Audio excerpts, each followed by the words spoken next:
میاں صاحب تو خاتون نے آواز دے لی ہے، تو اس نے کہا میں تینوں کنی باری آخیا پیچھو آواز نہ دیا کر. وہ اس بات پہ جھگڑا ہو گیا. کیا ہو جاتا ہے آواز دینے سے؟ مومن تو اتنے کچے مزاج کا نہیں ہوتا.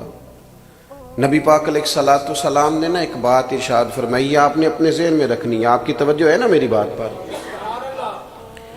حضرت عبداللہ ابن عباس رضی اللہ تعالیٰ عنہ فرماتے ہیں کہ اللہ کے پیارے رسول صلی اللہ تعالیٰ علیہ وسلم نے فرمایا، اے عبداللہ، اے میرے بیٹے، ایک بات کا یقین کر لو کہ ساری دنیا مل کے تمہارا کچھ سنوارنا چاہے سنوار نہیں سکتی جب تک اللہ کی رضا نہ ہو، اور سارے دنیا دار مل کے تمہارا کچھ بگاڑنا چاہیں تو بگاڑ نہیں سکتے جب تک اللہ کی مشیت کا تقاضا. اپنی اللہ کا بندہ تو پختہ کرتا ہے. آپ یقین کریں ہمارے نوجوانوں کا کبھی یہ ذہن بن جائے نا، یہ باز آ جائیں، یہ نہ تو کوئی ناجائز رستہ اختیار کریں دولت کمانے کا، نہ مشہور ہونے کے لیے کوئی ایسا رویہ اختیار کریں جو تہذیب کے خلاف ہو، نہ کوئی ایسی ویڈیو بنائے، نہ کوئی ایسا. اگر یہ ذہن بن جائے عزتیں، ذلتیں، رزق، یہ سارا اللہ، یہ اگر یقین کامل، نہ کسی سیاستدان کی گاڑی کے پیچھے بھاگیں، نہ کبھی کمزور پڑیں، نہ کوئی کچی بات کریں، ان کا ذہن بن جائے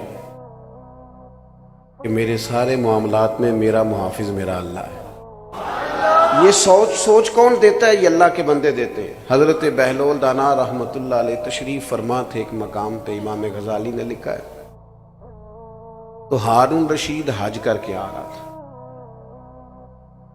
وہ جب حج کر کے آیا تو اس کے نا گھوڑے کے ارد گرد لوگ نعرے لگا رہے تھے، خوش آمدید کے، مرحبا کے. تو یہ پروٹوکول بنا، میں نے عرض کیا نا، میں نے ابھی دوستوں کو منع کر دیا پھول نہ ڈالیں. ہمارے گلوں میں آپ پھول ڈال رہے ہیں اور فلسطین کی بیٹیوں کو روٹی نہیں مل رہی کھانے کی. ہم مسلمان تو ایک جسم کی طرح ہوتا ہے نا، اور ہمارا حال یہ ہے کہ ایک بیان دینے کے بعد وہ قلبی کیفیت ہماری نظر نہیں آتی، وہ دکھ کے رشتے. ایک دوست مجھے ویڈیوز بھیج رہے تھے، میں نے انہیں منع کر دیا. میں کہ یار تو پتہ نہیں کہ میں تک لینا ہے، تو دیکھیے نہیں جاندی. اور اجتماعی طور پر امت مجرم ہے اس معاملے میں، اجتماعی طور پر. دو بیان دینے سے کیا ہوتا ہے؟ کوئی عملاً آپ اپنی قسم پرسی کا عالم دیکھیں، کہاں ہیں انسانی حقوق کی تنظیمیں، اور کہاں ہیں وہ لوگ جو کہتے ہیں اقوام متحدہ مسئلہ حل کرائے گا. مسئلے ان لوگوں کے حل کرائے جاتے ہیں جن میں کوئی دم خم ہوتا ہے.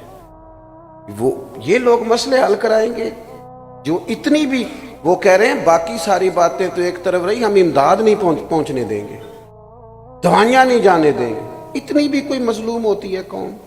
اتنی بھی؟ اقبال نے کہا تھا، ہے جرم ضعیفی کی سزا مرگ مفاجات.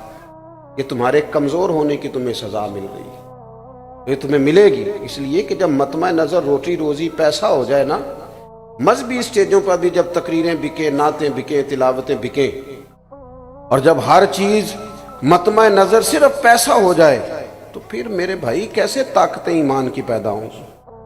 اللہ کا بندہ ایمان دیتا ہے، طاقت دیتا ہے. اس کے پاس بیٹھنے سے انسان کا ایمان جلا پاتا ہے. طاقت دینے کا معنی یہ کہ جلا پاتا ہے، تازہ ہوتا ہے.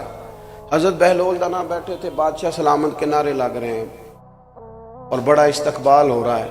ہارون رشید بھی بڑا راضی تھا، ظاہر ہے نعرے لگے تو پھر نفس کو تو بڑا اچھا لگتا ہے نا بندہ، پھر وہ ایسے ایسے کر کے لوگ ہاتھ ہلاتے ہیں، مزہ ہی بڑا آتا ہے.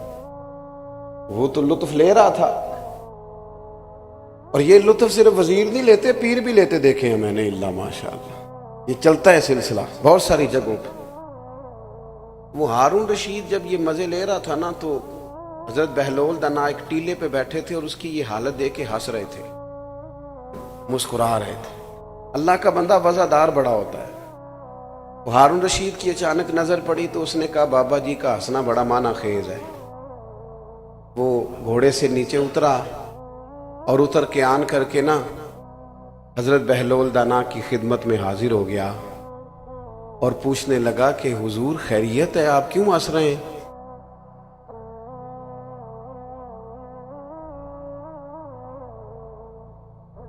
تو ہارون رشید آ کے نا، اب کیا ہوا جی؟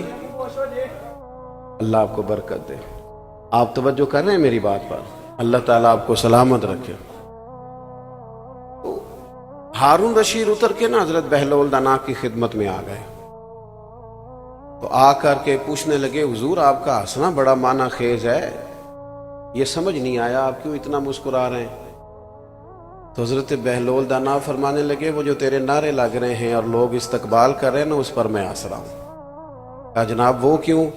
فرمانے لگے کہ یہ جو سارے لوگ تیرے نعرے لگا رہے ہیں نا، میں نے اپنی آنکھوں سے دیکھا ہے یہ تجھ سے پہلے کسی اور کے بھی نعرے لگاتے تھے، اور یہ تیرے بعد بھی لوگوں کے نعرے لگائیں گے، یہ تو بدلتے رہتے ہیں، ان کا تو مزاج تبدیل ہوتا رہتا ہے، تو لگائیں گے نعرے۔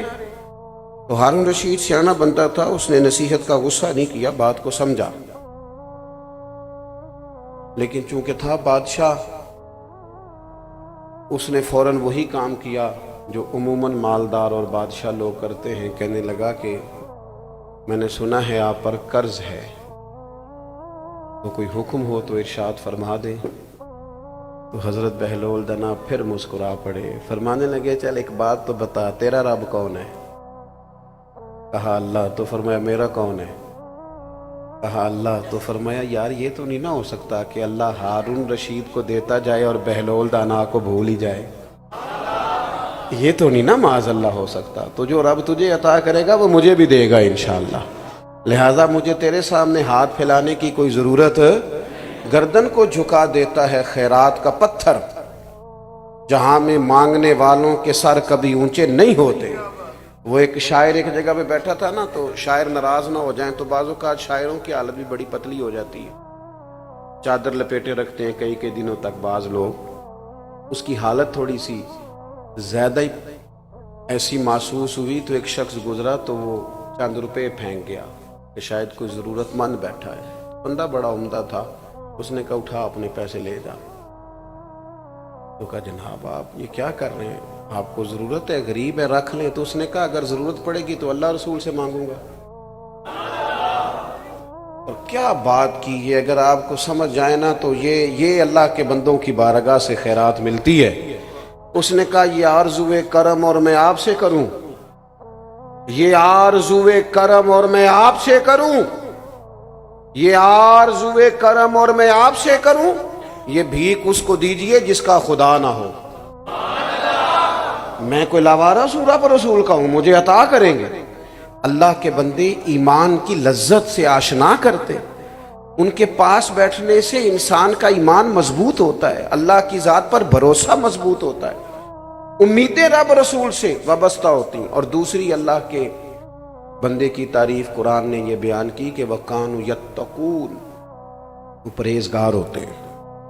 ایک ہوتا ہے نمازی، ایک ہوتا ہے حاجی، ایک ہوتا ہے سخی اور ایک ہوتا ہے پرہیزگار۔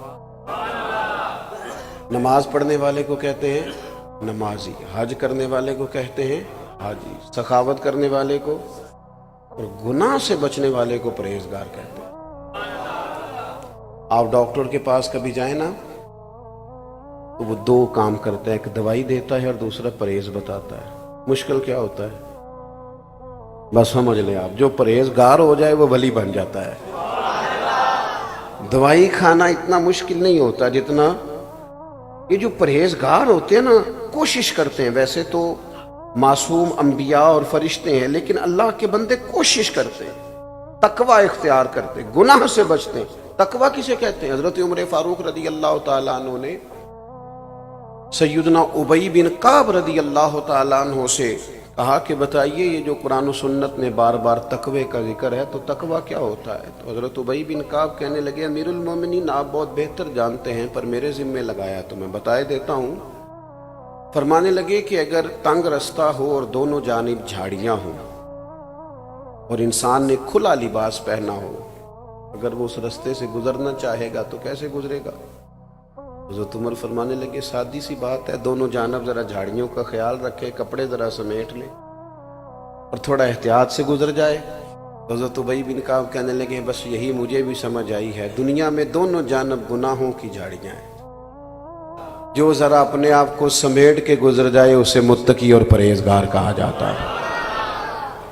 اپنی زندگی میں تقوی اختیار کریں، بولنے میں بھی احتیاط کریں، سوچنے میں بھی احتیاط کریں، بلا وجہ کسی کے بارے میں بدگمان نہ ہو، کبھی غلط رائے نہ دیں، اپنی کھانے کے معاملے میں، رزق کے معاملے میں بہت زیادہ محتاط ہو۔